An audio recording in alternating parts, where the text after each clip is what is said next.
ৰাইজ মূল্যবৃদ্ধি কেনেকুৱা লাগিছে আপোনালোকৰ? সকলোতে মূল্যবৃদ্ধি বজাৰলৈ যাব নোৱাৰা এক অভাৱনীয় পৰিৱেশ। ৰাজ্য চৰকাৰখনে হিতাধিকাৰীৰ কথা কয়, কিন্তু মূল্যবৃদ্ধি ৰোধ কৰা বিজেপি চৰকাৰখন 100% ব্যৰ্থ হৈছে। আৰু মূল্যবৃদ্ধিয়ে বৰ্তমান আমাৰ দৰে সৰ্বসাধাৰণ জনতা জীয়াই থকা যি পৰিৱেশ, এই পৰিৱেশ নোহোৱা কৰিছে।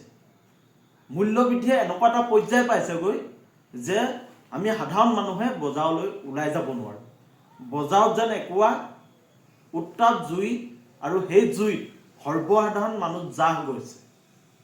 আজি চৰকাৰখনে হিতাধিকাৰীৰ কথা কয়, কিন্তু মূল্যবৃদ্ধি ৰোধ কৰাৰ ক্ষেত্ৰত তেখেতলোকে এবাৰো তেখেতলোকৰ যি দায়িত্ব, সেই দায়িত্বৰ কথা তেখেতলোকে স্বীকাৰ নকৰে। আজি চাৰিওফালে মূল্যবৃদ্ধি, একো বস্তুৱে আমি কিনিব নোৱাৰোঁ। অত্যাৱশ্যকীয় সামগ্ৰী হওক, তেল, নিমখ, একোকে আমি কিনিবই নোৱাৰোঁ। সকলোতে মূল্যবৃদ্ধি আৰু বজাৰলৈ ওলাই যাব নোৱাৰা এক অভাৱনীয় পৰিৱেশ, আৰু ৰাস্তা দি আমাৰ মটৰচাইকেলখন, গাড়ীখন লৈ যাব নোৱাৰা এক পৰিৱেশ, কৰৰ সন্ত্ৰাস। আৰু এই সন্ত্ৰাসময় পৰিৱেশৰ মাজত আমি অসমবাসী জীয়াই আছোঁ।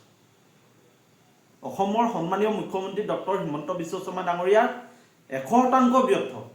তেখেতৰ মুখত এবাৰো মূল্যবৃদ্ধি সম্পৰ্কত তেখেতে বক্তব্য নাৰাখে। স্বত্বাধিকাৰীৰ কথা তেখেতে কেতিয়াও নকয়। অসমীয়া মানুহে নিজক কেনেকৈ গঢ়ি পিটি এটা উন্নত জাতি হিচাপে পৰিচয় দিব লাগে, বা অসমীয়া মানুহবোৰে কেনেকৈ অনাগত দিনৰ পৰিকল্পনা কৰি ভৱিষ্যত অসমীয়া জাতিটোৰ শক্তিশালী কৰিব লাগে, এই কথাখিনি মুখ্যমন্ত্ৰী ডাঙৰীয়াই নকয়। আজি নিবনুৱা সমস্যা আপোনালোকে চাওক, দৈনিক যি ধৰণে বৃদ্ধি হৈছে। চৰকাৰখনে স্থায়ী সমাধানৰ কাৰণে কোনো পদক্ষেপ নাই। চৰকাৰখনে কোনোদিন নিবনুৱা সংস্থাপনৰ কাৰণে যি পদক্ষেপ ল'ব লাগে, দায়িত্ব সহকাৰে সেই পদক্ষেপ লোৱা নাই।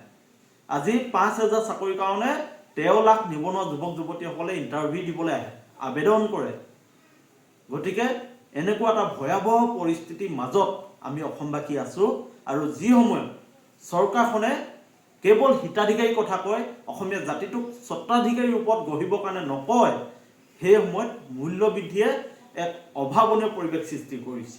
আজি বজাৰলৈ তেল, নিমখ, আলু, পিঁয়াজ কিনিবলৈ আমি যাব নোৱাৰোঁ। সকলোতে মূল্যবৃদ্ধি। আজি সাধাৰণ চাবোন বা আমি কলগেট, বিস্কুট এইবোৰ কিনিব গ'লেও পূৰ্বৰ তুলনাত বহুত দাম বৃদ্ধি হৈছে। গতিকে এই যে মূল্যবৃদ্ধি, এই মূল্যবৃদ্ধিবোৰ ৰোধ কৰাৰ ক্ষেত্ৰত হিমন্ত বিশ্ব শৰ্মা ডাঙৰীয়া চৰকাৰখনে এবাৰো তেখেতে প্ৰতিক্ৰিয়া ব্যক্ত নকৰে। তেখেতে কেৱল হিতাধিকাৰীৰ কথা কয়। কেনেকৈ মানুহক হিতাধিকাৰী সজাই তেখেতে ভোট ল'ব পাৰে, সেই কথাত তেখেতে ব্যস্ত আছে। গতিকে ৰাইজখন সজাগ আৰু সচেতন হ'ব হ'ল। চৰকাৰে আমাক হিতাধিকাৰী সজাই থাকিব, আমি হিতাধিকাৰী আঁচনিত ভুল গৈ আমাৰ নিজৰ যি স্বাভিমান, স্বত্বাধিকাৰী হোৱা যি অভিমান, এই কথাবোৰ আমি পাহৰি গ'লে নহ'ব। গতিকে ৰাইজখনলৈ আমাৰ আহ্বান, অনুৰোধ, আপোনালোকে সময় থাকোঁতে এই কথাবোৰ উপলব্ধি কৰক। আৰু চৰকাৰখনৰ যি ফেচিষ্ট চৰিত্ৰ, চৰকাৰখনে যি ধৰণে মানুহক কোঙা কৰি পেলাইছে, ব্ৰিটিছে শাসন কৰাৰ দৰে যি ধৰণে শাসন কৰি আছে, এই কথাখিনি আপোনালোকে উপলব্ধি কৰক। আৰু অসমীয়া জাতিটোক মূৰ দাঙি জীয়াই থকা জাতি হিচাপে গঢ়িবৰ বাবে সকলোৱে দায়িত্ব সহকাৰে আপোনালোকে সিদ্ধান্ত লওক। আৰু অসমীয়া জাতিটো জীয়াই থাকিব হ'লে আমি আমাৰ স্বাভিমান ৰক্ষা কৰিব লাগিব। আমি হিতাধিকাৰী হৈ অসমীয়া জাতিটো কোঙা হৈ গ'লে আমাক কেতিয়াও ইতিহাসে ক্ষমা নকৰিব। আমি ইতিহাস পুনৰ উজ্জীৱিত কৰিব লাগিব।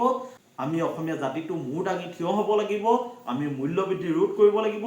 আমাৰ নিবনুৱা সংস্থাপনৰ ব্যৱস্থা কৰিব লাগিব। আৰু আমাৰ অঞ্চলসমূহত আমি স্থায়ী উদ্যোগ গঢ়ি তুলিব লাগিব। আমাৰ ৰাস্তা পদূলি উন্নয়নৰ কথাবোৰ আছেই। গতিকে সকলো ৰাইজ সজাগ সচেতন হওক।